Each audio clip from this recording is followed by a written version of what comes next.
those nearing retirement are asking. Will I outlive my money? Retirement questions like these and many more will be answered every Saturday morning at 9 a.m. on Planning for a Better and Safer Retirement with hosts Francois and Julian Cousinet. Francois and Julian will help you put your retirement puzzle together. Catch Planning for a Better and Safer Retirement Saturdays at 9 a.m. on Ocala's News Talk, The Source 96.3 FM and 1370 AM.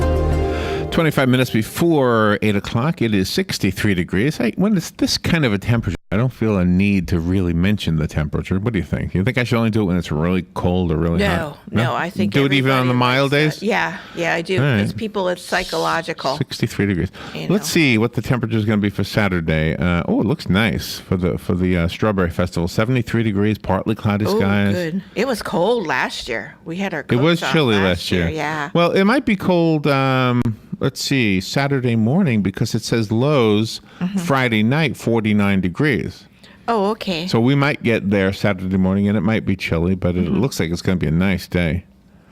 That's wonderful. And then the rain holds off until Monday. There's some rain in Monday's forecast. I don't see any really cold temperatures. Gosh. Friday night looks like the coldest, actually. 49 is the lowest of this stretch right here this week. So, all right, yesterday... Israeli Prime Minister Benjamin Netanyahu spoke before Congress. There were some people who didn't like the fact that he was invited to do that, including the President of the United States. But nevertheless, it was historic. It was important, at least important to pay attention to, I guess you could say. Well, certainly. I mean, everybody should give everybody respect. I think Corinne Brown was the only one from Florida that boycotted the speech, from what I understand, yeah. So I have some sound bites from it, and then I have some comments from the White House and your comments out there. This is a good time to let us hear your 2 cents. We'll just listen to a couple of sound bites. The first one is Mr. Netanyahu basically just showing gratitude to President Obama. Here is that piece. Some of what the president has done for Israel might never be known because it touches on some of the most sensitive and strategic issues that arise between an American president and an Israeli prime minister. But I know it, and I will always be grateful to President Obama for that support. By the way, if in the course of listening to these sound bites you think I edited them in some way to alter the intent of what he's saying, the only thing I edited out was applause, okay? So there you go. And in some cases, I didn't get it all because I wasn't trying to do precision editing. It just happened to in that particular one, I was able to get it out before the applause started. All right, the next one is where Mr. Netanyahu is illustrating something we already knew, really, which is the differences between America and Iran, which you could also say is the difference between America and many countries. Although the anti-Israel countries are really extreme. Not that North Korea isn't, but...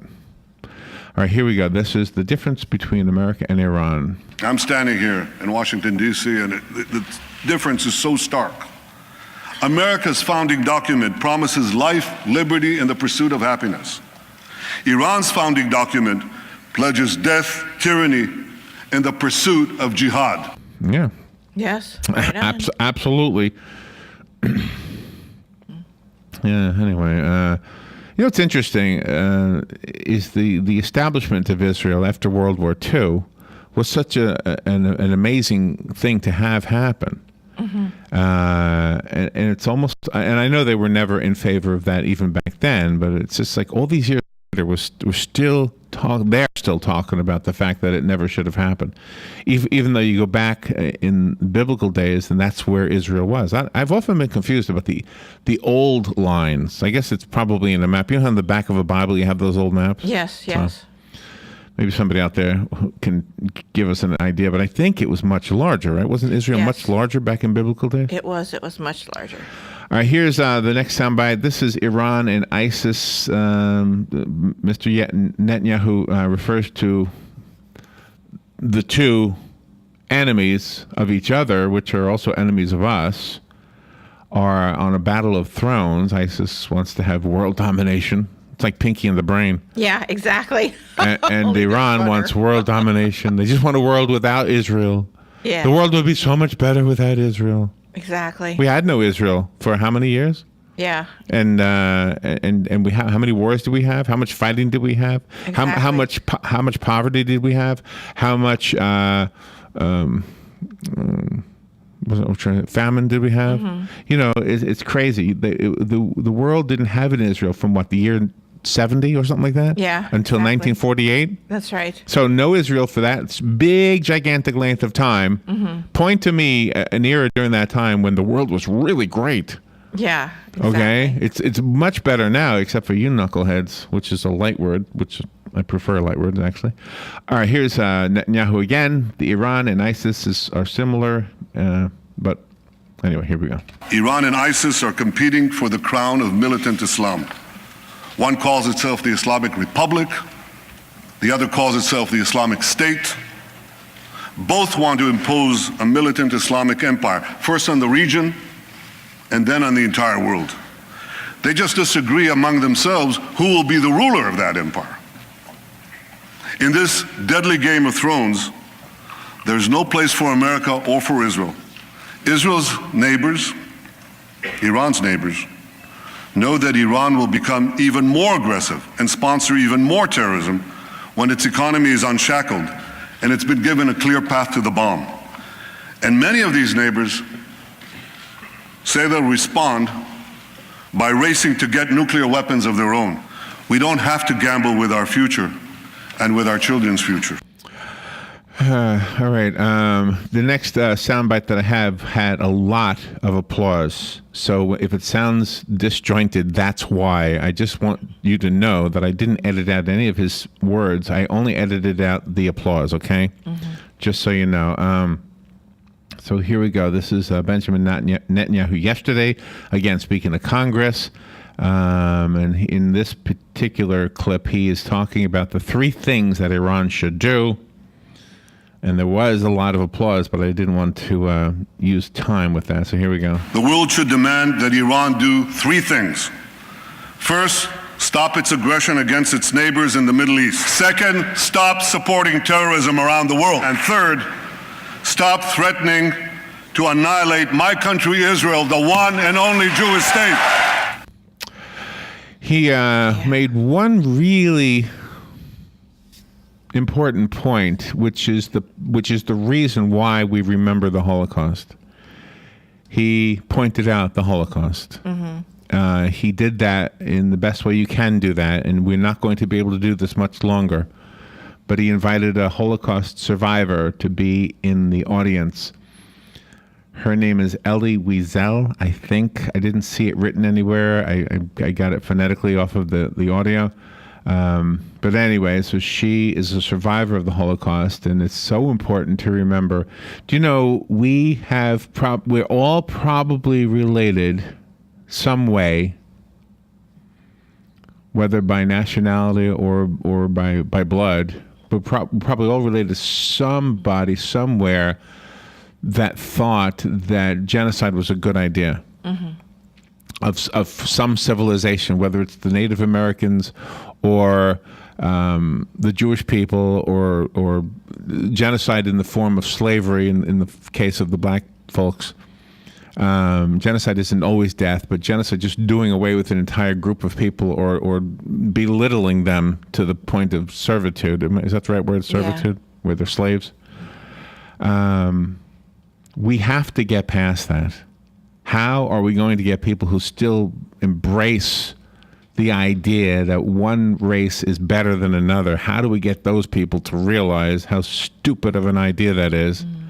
I mean, we have many people who think that way, but when you have whole governments that think that way, that's bad news.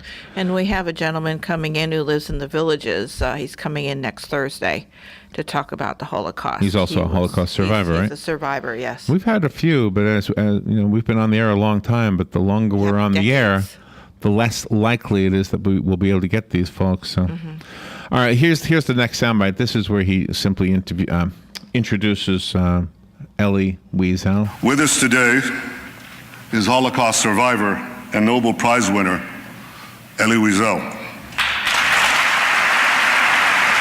And I wish I could promise you, Elie, that the lessons of history have been learned. I can only urge the leaders of the world not to repeat the mistakes of the past. Well, and not only have the lessons been learned, and we are certainly apt to make the same repeats of the past, but I'm sorry, I'm thinking and doing two things. What I want to say here.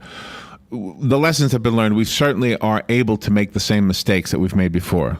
I have no idea what I just said. If I listen to the tape later, did it make no sense at all? Was I throwing the wrong words in? No, you're fine. And stop. I'll do that in a second. But anyway, gosh, I don't know what I was going to say, Rona. I was still thrown by everything, distracted.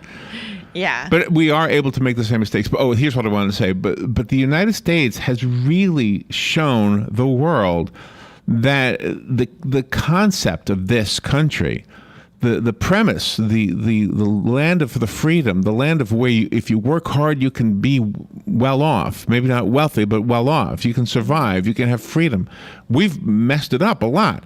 Sure. But it's still there. And the idea that we can live together, we can have a Muslim neighbor who helps us put up our fence and doesn't want to kill us because we happen to believe in Jesus Christ, or a Jewish neighbor who doesn't subscribe to either one of those two beliefs, or you know what? And we're forgetting the Hindus and the Buddhists and everybody else and the atheists. We all live here. Exactly. We all vote, and we all figured out a way that you can go to the same restaurant as me and we can have a good time. Yes. We have differences. It's never going to go away. There's always going to be differences. Even in a church where everybody subscribes to the same dogma, doctrine, whatever you want to say, there are differences. Yes. Even in a family, there are differences. And America has shown the world that you can live in harmony with one another and do great things working side by side. Our military has men and women working side by side that are from every faith on the planet. Exactly. Our construction workers are examples of people working side by side. Every one of them is not the same as the other one. No. You have those guys that were building the Freedom Tower. I'll never forget that piece. I think Steven Spielberg made that piece. Yes, he did. I can't remember what it was called, but he documented the building of the Freedom Tower, which I guess is now done, right? Yes. And he was showing that these people were working side by side as Americans. Yeah. They had many different backgrounds, different racial backgrounds, different nationality backgrounds, different languages as first languages even, and of course different religions. But they had one thing in common. The belief that living free, as we are guaranteed in America, is the way to live. The whole world should live. You know, that's what our founding fathers wrote. Exactly. You know, we hold these rights to be self-evident, not the rights of the people who happen to live somewhere between the Atlantic and the Pacific, but the whole planet. In fact, the whole universe, I would guess that they would have argued. Yeah. All right, I do have one more soundbite, and then we'll take our break. This is simply Netanyahu saying that Israel and America are allies. I guess that goes without saying. And then we'll take our break, and then we'll come back, and I really want to hear from everybody. And I also have the talking points from the White House, the things that the White House is saying. There was a statement issued this morning, the things that Netanyahu got wrong. So we'll take a look at that. But first, here's the last soundbite, which is Israel and America are allies. Even if Israel has to stand alone, Israel will stand. But I know that Israel does not stand alone. I know that America stands with Israel. I know that you stand with Israel. May Israel and America always stand together, strong and resolute. May we neither fear nor dread the challenges ahead. May we face the future with confidence, strength, and hope. May God bless the state of Israel, and may God bless the United States of America. It's a good speaker. All right, we'll be right back. The weather is brought to you by myfwc.com. Safe boating is no accident. Today will be very warm with more sun than clouds and a high of 82 to 86. Partly cloudy tonight with a low of 60 and a few woodland spots, 67 near the coast. Times of clouds and sun of warm again tomorrow, high 82 to 86. On Friday, clouds and breaks of sun and cooler with a shower in spots, the highs in the upper 60s to the mid 70s. From the Florida Weather Center, I'm meteorologist Joe Lundberg. Hi, Hi, my name is Dr. Erica Olstein with A Better You Healthcare Acupuncture and Eastern Medicine. As primary care physicians, we use acupuncture to treat back pain, arthritis, migraines, allergies, high blood pressure, thyroid disorders, hormone imbalances, stress, and more using all natural medical therapies. We treat the source of your problems, not just your symptoms. For more information, go to abetteryouhealthcare.com or call today to set up your appointment. 352-615-5566. Hey, Matt, I know Sunrise Automotive does auto stuff, but I need some tires for my truck. Can you recommend someone? Yes, I can. We do that. No, I mean, I need them installed and balanced and all that. Yep, we do that. Well, my son needed his windows tinted. Yep, we do that. I need my too. seat replaced. Yep, we do that too. I need a new roof line, and a new spoiler, and a new Yep, trunk. we can even do that too. Okay, I get it. I suppose you can also do a radio show too, huh? Well, as a matter of fact, join me every Monday at 10 for auto repair with personal care here on The Source. Of course you do. Join us on Saturday, March 7, 2015 for the second annual Habitat Strawberries Festival at the McPherson Government Complex. The goal of this festival is not only to provide a great time for families in Ocala, but to also raise funds to build a home for our family and our community and support Habitat for Humanity's mission to strengthen communities, build hope, and provide dignified housing solutions. Remember, Saturday, March 7, 2015 for the second annual Habitat Strawberries Festival at the McPherson Government Complex, which starts at 7 a.m. with breakfast. Career Source Citrus Levy Marion brings together business and community partners, economic development leaders, and educational providers to connect employers with qualified, skilled talent and job seekers with employment and career development opportunities. Tune in the first and third Wednesday of each month at 9:30 a.m. to Career Source Citrus Levy Marion and learn how they can help you.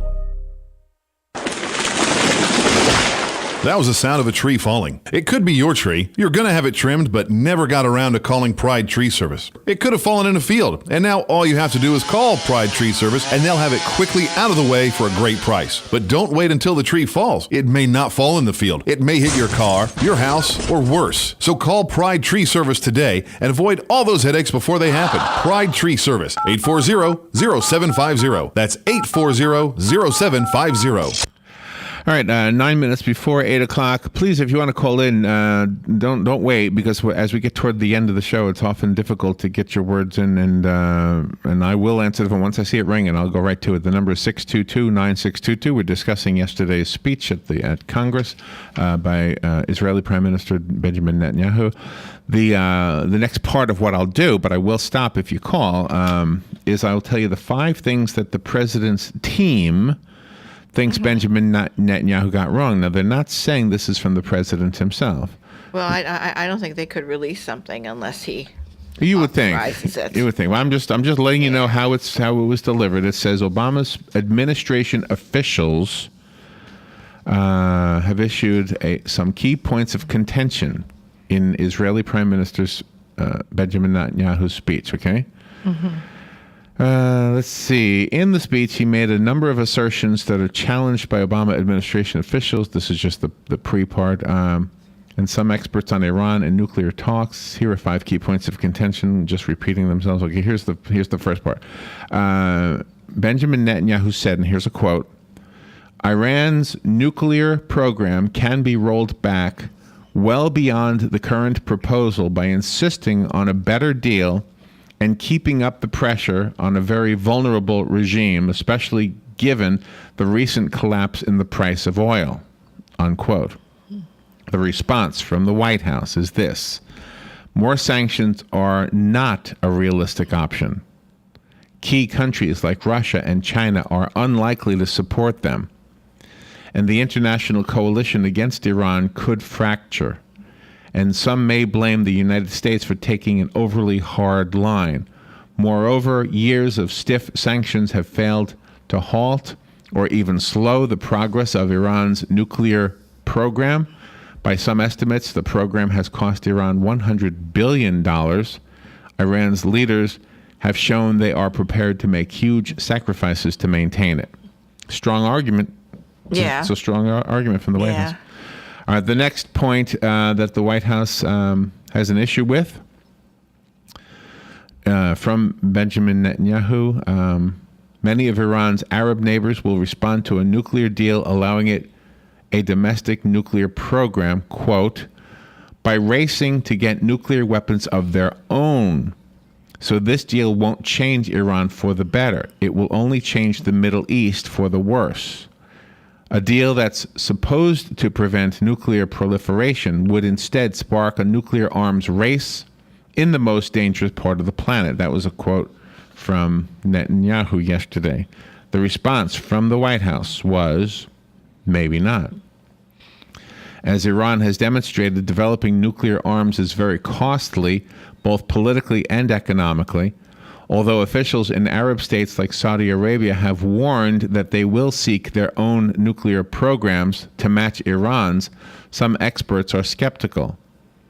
The prospects of Saudi reactive proliferation are lower than the conventional wisdom suggests, a group of experts, including Vice President Joe Biden's current national security advisor, wrote for the Center for a New American Security in 2013. The one thing I don't know the answer to is whether we actually know how far a country has developed nuclear weapons. Yeah, I don't think we do. And I think they are. Look at North and South Korea, look at China, look at Iran. They're there. They're there. The U.S. doesn't now. South Korea is okay. But they gave us Gangnam Style, whatever that's called. Yeah, right. That's right. Gangnam Style. Yeah, but there are nuclear programs over there. The U.S. can't close its eyes and deny that. The next statement made by Netanyahu that the White House wants you to know that they disagree with is from Benjamin Netanyahu yesterday. He said, quote, I don't believe that Iran's radical regime will change for the better after this deal. This regime has been in power for 36 years, and its voracious appetite for aggression grows with each passing year. This deal would only whet Iran's appetite for more, unquote. The White House responded with this statement. Iran has strong reformist elements and saw huge political protests in 2009.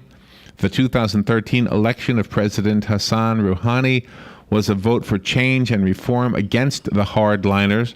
Most Iranians were born before the 1979 Islamic Revolution, and many admire the U.S. A nuclear deal could lead to a deeper thaw and more cooperation on issues like the threat of the Islamic State in Iraq and Syria, also known as ISIS. Also, Iran's anti-American supreme leader is 75 years old and has health problems. His death could present new opportunities for reformers. Yeah. Well, there's always the bad guys that are young, that are coming up, that want to take the place of the tyrant. And how disgusting is it that one of those bad guys is a British guy? Exactly. Isn't that crazy? It is. It's really disgusting. All right, the next statement that the White House has an issue with, Benjamin Netanyahu said, virtually all the restrictions on Iran's nuclear program will automatically expire in about a decade. That's the statement that they want to challenge. And they say, the White House says, the nuclear deal under discussion would reportedly include a sunset clause limiting its duration to 10 to 15 years. After that time, Iran would no longer face unique restrictions on its peaceful nuclear activities.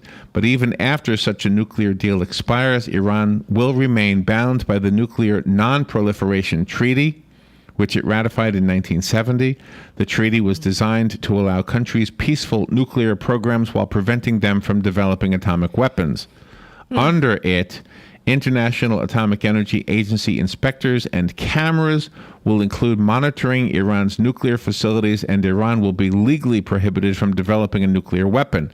As part of the interim nuclear deal it accepted in late 2013, Iran has also pledged to accept additional IAEA monitoring and inspection as part of any comprehensive pact. IAEA is International Atomic Energy Agency. Okay. They're not going to follow a piece of paper. The bad guys won't ever do that. Bad guys won't follow And the last one that the White House is contesting, Netanyahu said, quote, "We're being told that the only alternative to this bad deal is war. That's just not true. The alternative to this bad deal is a much better deal," unquote. The response from the White House is this: "A significantly better deal isn't realistic. Iran will not accept it. The supreme leader is determined to have a large